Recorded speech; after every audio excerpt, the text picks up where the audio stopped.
The echo of Katherine O'Sullivan's scream filled the canyon as the wooden planks gave way beneath her feet, leaving her dangling precariously over the raging river below, her knuckles white with effort as she clung to the frayed rope of the failing bridge. The year was 1878, and what should have been a routine crossing in Wyoming territory had turned into a fight for her life. "Help! Someone please!" Katherine cried out, her emerald eyes scanning the rocky edges of the canyon desperately. Her traveling trunk had already plummeted into the churning waters below, taking with it all her possessions and hopes for a new beginning in Silverton. The muscles in her arms burned with strain as splinters dug into her palms. 24 years of life flashed before her eyes as the remaining rope fibers began to snap one by one. The sound of pounding hooves barely registered over her panicked breathing until a deep voice called out, "Hold on, miss. Don't you let go now." Katherine managed to turn her head enough to see a dust cloud approaching a lone rider pushing his horse to its limits. The man pulled his chestnut stallion to an abrupt halt at the canyon's edge, vaulting from the saddle before the animal had fully stopped. "I'm slipping," she cried, feeling another strand of the rope give way beneath her weight. The cowboy assessed the situation in seconds, his experienced eyes taking in the broken bridge and the terrified woman. He was tall and broad-shouldered, with sun-bronzed skin and eyes the color of a summer storm. Without hesitation, he removed his hat, revealing dark hair streaked with gold from endless days under the western sun. "Name's Hayes Xavier, madam, and I'm going to get you out of this," he called, his voice steady despite the dire situation. "Can you hold on just a little longer?" Katherine nodded weakly, her arms trembling with exhaustion. "I'll try." Hayes moved with the confidence of a man who had faced danger before. He quickly secured a lasso to a sturdy boulder, then tested it with his weight. Satisfied, he wrapped the rope around his waist and began to lower himself toward her. "My family's ranch is just beyond that ridge," he explained as he worked, keeping his voice calm to distract her from her peril. "Heard your scream all the way from there. Good thing, too, not many folks use this crossing anymore since the new bridge went up 5 miles south." Katherine watched him descend toward her, his movements sure and controlled. I didn't know about any new bridge," she managed through chattering teeth. "The stagecoach driver said this was the fastest route to Silverton." Hayes frowned. "Sounds like Bart Jenkins. Man's known for cutting corners if it saves him time." He was close enough now that she could see the fine lines around his eyes, marks of a man who squinted against the sun and smiled often. "I'm going to reach for you now, miss." "O'Sullivan. Katherine O'Sullivan," she replied, her voice steadier than she felt. "Miss O'Sullivan, when I count to 3, I want you to let go with your right hand and grab onto my arm." "Ready?" Katherine nodded, though terror seized her heart at the thought of releasing her grip. 1, 2, 3. With a small cry, Katherine released her right hand and lunged for Hayes. His strong fingers locked around her wrist just as the remaining rope snapped entirely. For one terrifying moment, they both swung out over the canyon, suspended only by Hayes's lasso. "I've got you," he assured her, pulling her against his chest with surprising strength. "Now wrap your arms around my neck and hold tight." Katherine did as instructed, burying her face against his shoulder as he began the arduous task of climbing back up the canyon wall with her added weight. She could feel the steady beat of his heart against her chest, a reassuring rhythm amid chaos. He smelled of leather, horses, and sage scents that would forever remind her of salvation. When they finally reached solid ground, Hayes gently set Katherine down, but kept a steadying hand on her elbow as her legs threatened to buckle beneath her. "Thank you," she whispered, tears streaming down her dirt-smudged face. "I thought I was going to die out there." Hayes retrieved his hat and placed it back on his head with a slight nod. "No need for thanks, Miss O'Sullivan. Couldn't very well leave a lady hanging." The corner of his mouth twitched upward in a hint of a smile. Katherine attempted to brush the dirt from her once fine traveling dress, suddenly conscious of her disheveled appearance. "I've lost everything," she said, glancing down at the river where her trunk had disappeared. "My clothes, my money, my letters of introduction all gone." Hayes studied her for a moment, taking in her delicate features, the stubborn chin, and the determination that shone through despite her ordeal. "Where were you headed, if you don't mind my asking?" "Silverton. I'm to be the new schoolteacher," Katherine explained. "I came all the way from Boston. The town council is expecting me tomorrow." Hayes nodded thoughtfully. "Well, Miss O'Sullivan, my ranch is about 3 miles from here. My mother would be more than happy to offer you some clean clothes and a hot meal while we figure out how to get you to Silverton." Katherine hesitated, years of proper Boston upbringing warning her against accepting such intimate hospitality from a stranger. Yet, stranded as she was without resources, she had little choice. "That's very kind," she finally said. "I wouldn't want to impose, but I'm afraid I have no alternatives at present." "No imposition at all," Hayes assured her, leading his horse forward.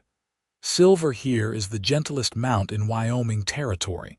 He'll carry us both back to the ranch." With practiced ease, Hayes lifted Katherine onto the saddle before swinging up behind her.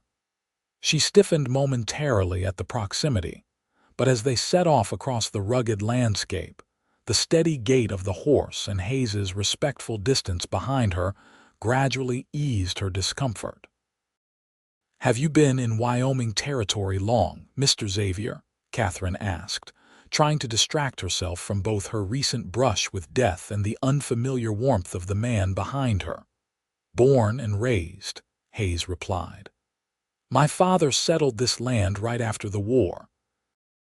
Started with nothing but 20 acres and 3 scraggly cows. Now the XXX ranch spans over 5,000 acres.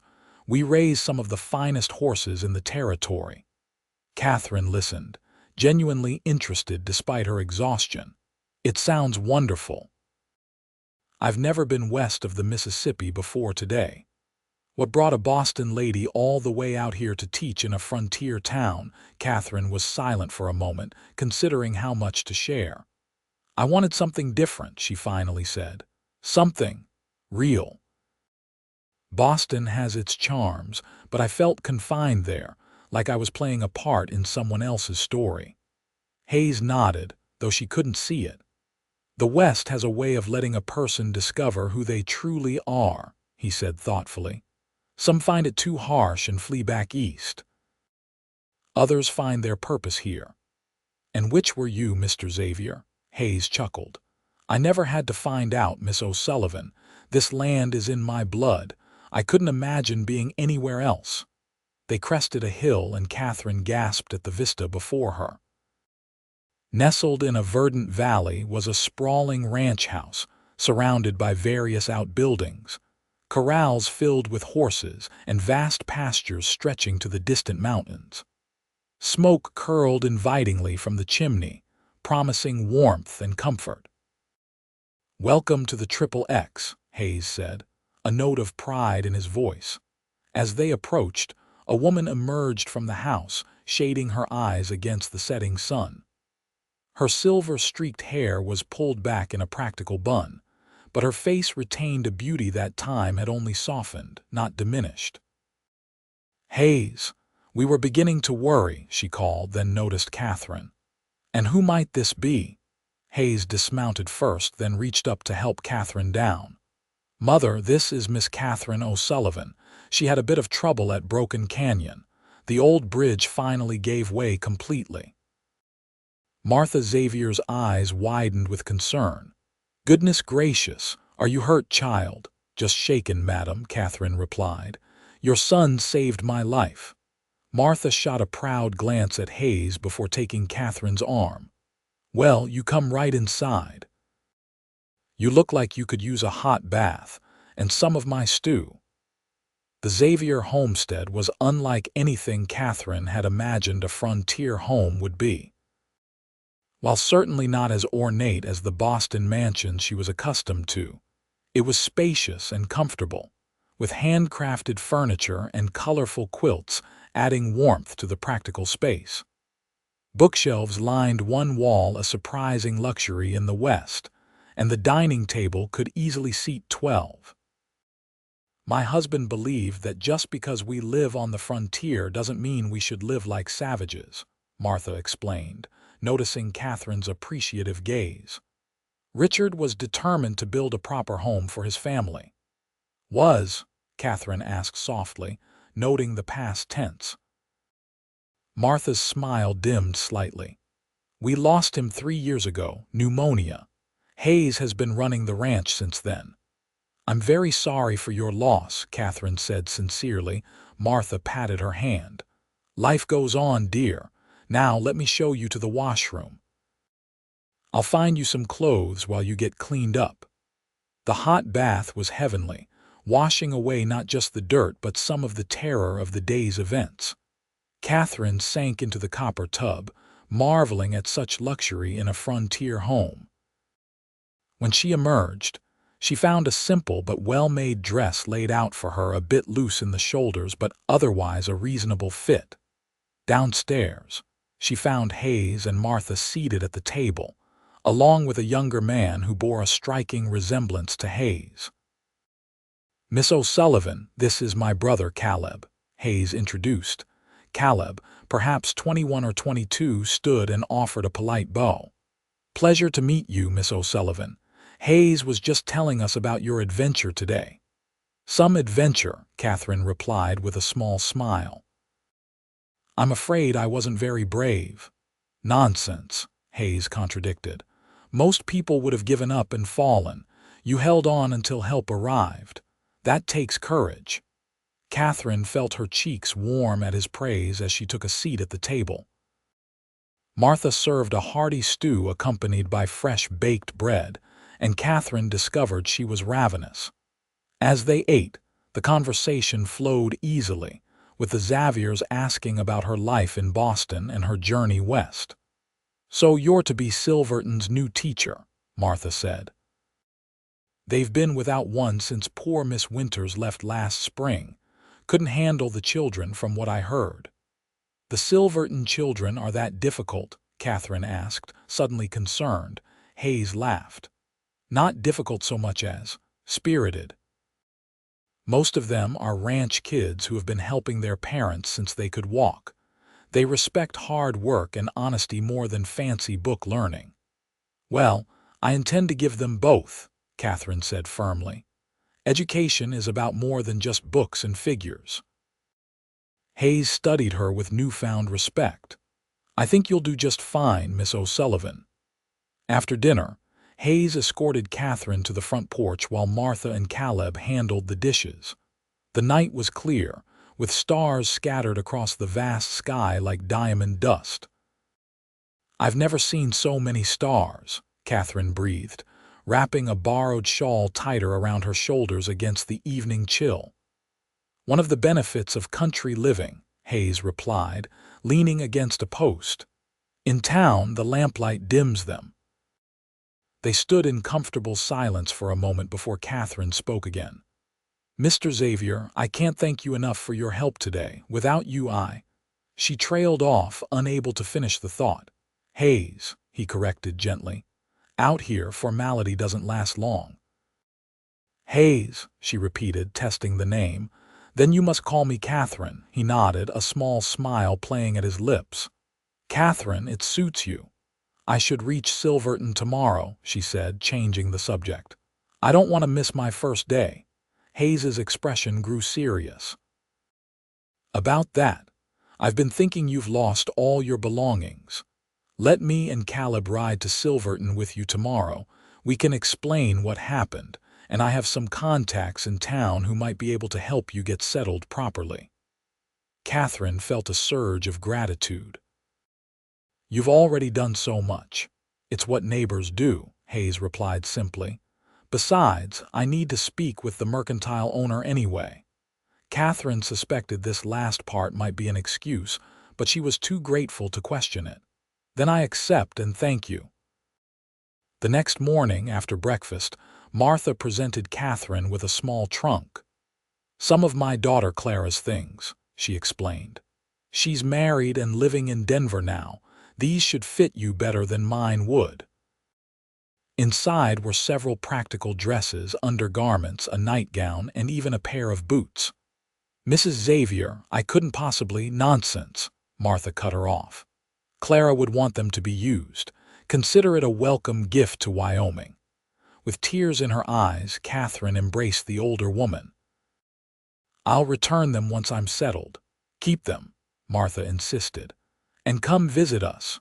The ranch is lonely with just the boys and me.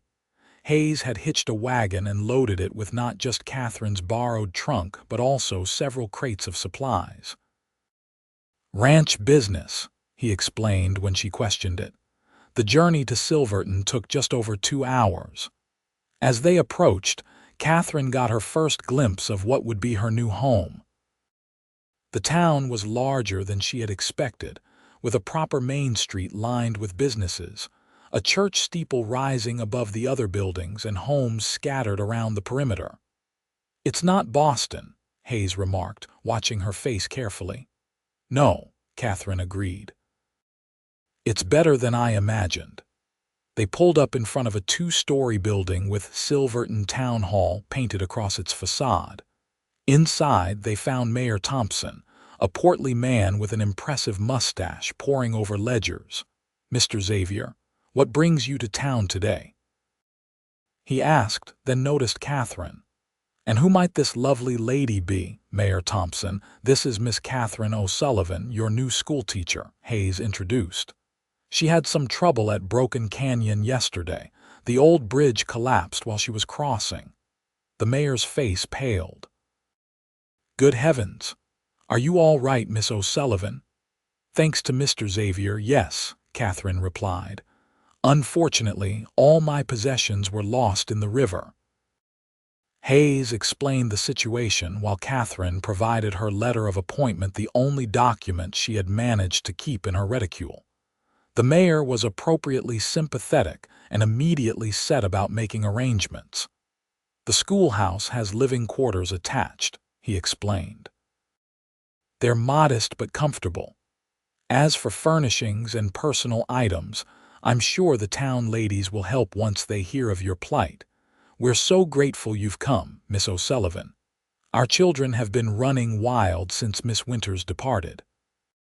After leaving the town hall, Hayes insisted on accompanying Katherine to the schoolhouse to ensure everything was in order. The building sat at the edge of town, a simple structure with a bell tower and a small cabin attached to the rear. It's perfect, Katherine said, taking in the neat rows of desks and the large blackboard. Hayes inspected the living quarters with a critical eye. Roof looks sound. Stove is in good condition. You'll need firewood, though. I can manage, Katherine assured him. Hayes shook his head. I'll have Caleb bring some over before we leave town.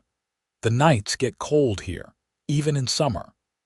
True to his word, Caleb arrived with a wagon load of split wood while Hayes took Katherine to the mercantile to introduce her to the owner, a friendly widow named Mrs. Gunderson. Any friend of the Xaviers is a friend of mine, the shopkeeper declared. I'll extend you credit until your first month's salary, Miss O'Sullivan. By late afternoon, Katherine had acquired the basic necessities: cooking utensils, food staples, lamp oil, and a few personal items.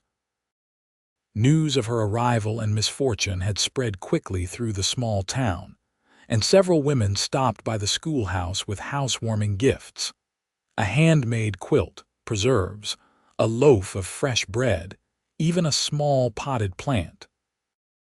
As the day drew to a close, Hayes lingered while Caleb loaded the now empty wagon. Seems you're settling in well, he observed, watching Katherine arrange her meager belongings in the cabin. Thanks to you, she replied. I don't know how I can ever repay your kindness. Hayes shifted uncomfortably. No repayment necessary, though. He hesitated, then continued, I was wondering if you might permit me to call on you properly sometime. Katherine felt her heartbeat quicken. I would like that very much. Sunday, perhaps, after church. He suggested, his usual confidence momentarily replaced by uncertainty. Sunday would be perfect, she agreed with a smile. Hayes nodded, replacing his hat. Until then, Miss O'Sullivan. Until then, Mr. Xavier, she responded, watching as he joined Caleb in the wagon and drove away. The next few days were a whirlwind as Katherine prepared for her first day of teaching.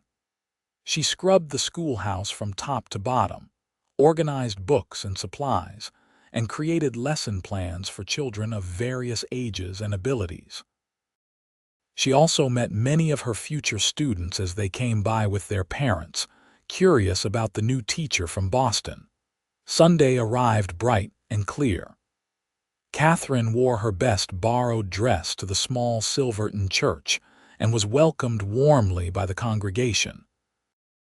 Throughout the service, she was acutely aware of Hayes sitting with his mother and brother 3 rows behind her. After the final hymn, as people filed out into the churchyard, Hayes approached, looking handsome in a clean shirt and polished boots. Miss O'Sullivan, he greeted her with a tip of his hat. I hope your first week in Silverton has been pleasant.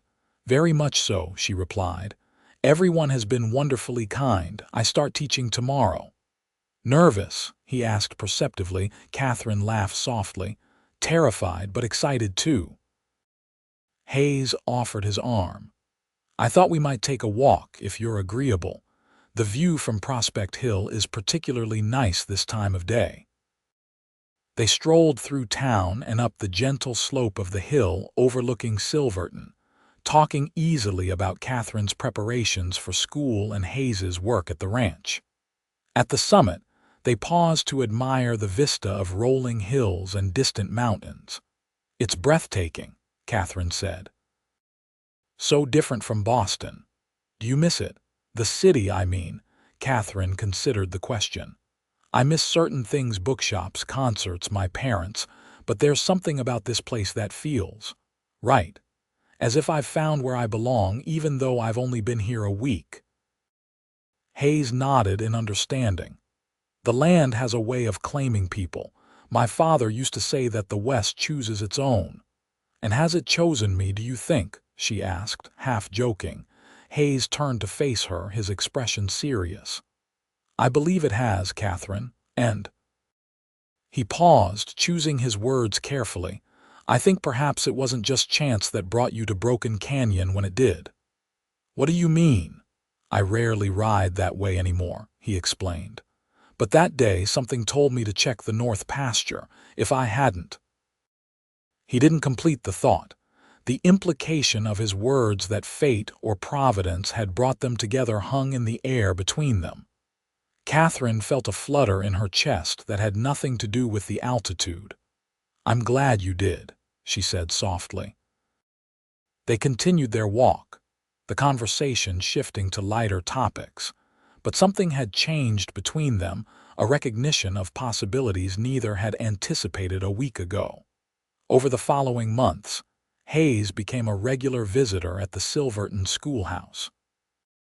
He often brought small gifts, wildflowers, a book of poetry he thought she might enjoy, fresh produce from the ranch.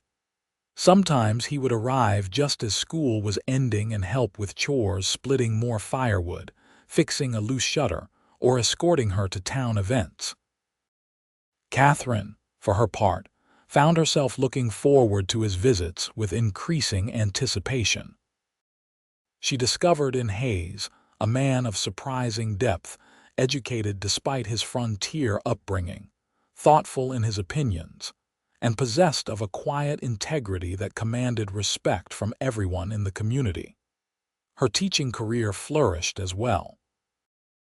After initial skepticism, the children of Silverton responded to her genuine interest in their lives and her innovative teaching methods. Even the most reluctant scholars found themselves engaged when Katherine connected book learning to the practical realities of ranch life. One crisp October afternoon, as the aspen leaves turned gold in the mountains, Hayes arrived at the schoolhouse with his wagon. "I thought you might like to see more of the territory," he suggested. "The aspens in Thompson Canyon are at their peak today." With school finished for the week, Katherine happily accepted. They drove for about an hour, the conversation flowing easily between them as it always did. When they reached the canyon, Katherine gasped at the splendor of golden trees set against red rock walls. "It's magnificent," she breathed. Hayes helped her from the wagon and spread a blanket on a grassy spot overlooking the canyon.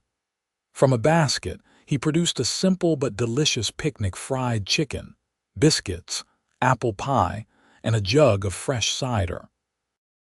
As they ate, Hayes spoke of his dreams for the ranch, expanding the horse breeding program, experimenting with new feed crops, building a larger house someday.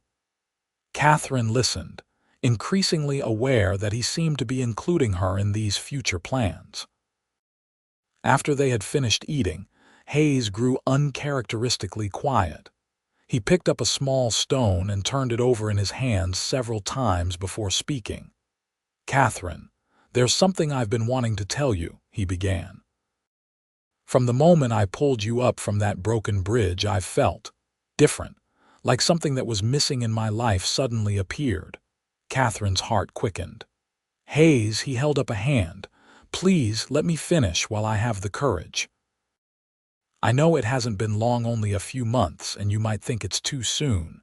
Maybe it is, but I've never been more certain of anything in my life." He reached into his pocket and withdrew a small object. "This was my grandmother's," he said, holding out a simple gold ring set with a small pearl.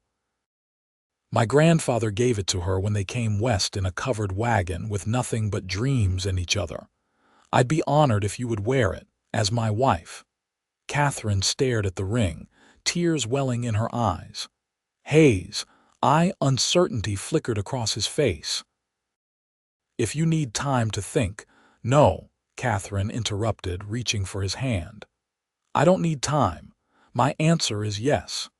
The joy that transformed Hayes's face was almost blinding in its intensity. He slipped the ring onto her finger, then drew her into an embrace that felt like coming home after a long journey. When their lips met for the first time, Katherine knew with absolute certainty that the broken bridge had led her not to disaster, but to her destiny. They were married in the Silverton church on Christmas Eve, with snow falling gently outside and candles illuminating the simple sanctuary. Katherine wore a dress of ivory silk that Martha and the town's seamstress had worked on secretly for weeks. Hayes could hardly take his eyes off her as they spoke their vows before the community that had become her family. The school board granted Katherine permission to continue teaching while living at the XXX Ranch, an unusual arrangement that acknowledged both her value to the community and the respect everyone held for the Xavier family. Hayes built an addition to the ranch house, a bright, airy room with bookshelves and a desk where Katherine could prepare her lessons. In the evenings, they would sit on the porch watching the sunset, planning their future together. Sometimes they spoke of children, of extending the family legacy on the land Hayes loved so deeply. Other times they simply enjoyed the companionable silence between two people who had found in each other exactly what they needed. One year after their wedding, on a summer day much like the one when they first met, Hayes took Katherine riding to Broken Canyon. The old bridge had been completely removed, with only the stone foundations remaining as a testament to its existence. "They're building a new bridge half a mile downstream," Hayes told her as they stood looking at the spot where she had once dangled for her life. "Proper construction this time, with steel supports. It'll last 100 years." Katherine slipped her hand into his. I hope it serves others as well as that old bridge served me, she said, if it hadn't broken when it did. Hayes squeezed her hand. We would have found each other somehow, he said with certainty. Some connections are meant to be. As they turned their horses toward home, toward the life they were building together, Katherine felt a profound gratitude for that terrifying moment when everything had seemed lost. From disaster had come her greatest joy, from a broken bridge, an unbreakable bond. The XXX ranch prospered under their combined care. Katherine continued teaching for many years, eventually establishing a small library that served the entire county. Hayes's breeding program produced horses sought after throughout the West. Their children, 3 sons and a daughter, grew up strong and capable, with their father's connection to the land and their mother's love of learning. And every year, on the anniversary of their meeting, Hayes and Katherine would ride to the spot where a broken bridge had brought them together, to remember the day when a fall that could have ended everything had instead been the beginning of a love that would last a lifetime.